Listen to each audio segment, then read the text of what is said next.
రైతుల్లో నమ్మకం ధైర్యం కల్పించేలా వెంటనే పొగాకు కొనుగోలు పెద్ద ఎత్తున జరపాలని, ఇందుకోసం వేలం ప్రక్రియను వేగవంతం చేయాలని ముఖ్యమంత్రి నారా చంద్రబాబు నాయుడు పొగాకు కంపెనీలకు స్పష్టం చేశారు.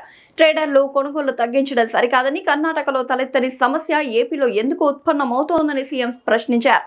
టొబాకో బోర్డు పనితీరుపైన అసంతృప్తి వ్యక్తం చేశారు.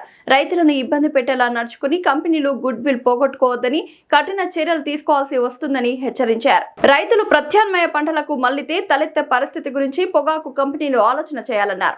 సచివాలయంలో బుధవారం పొగాకు కొనుగోళ్ల ప్రస్తుత స్థితిపై అధికారులు, ట్రేడర్లతో ముఖ్యమంత్రి సమీక్ష నిర్వహించారు. మొత్తం 28 కంపెనీలు సమర్పించిన ఇండెంట్ వివరాలు, ప్రస్తుతం జరిపిన కొనుగోళ్ల శాతాన్ని సమీక్షలో ముఖ్యమంత్రి పరిశీలించారు.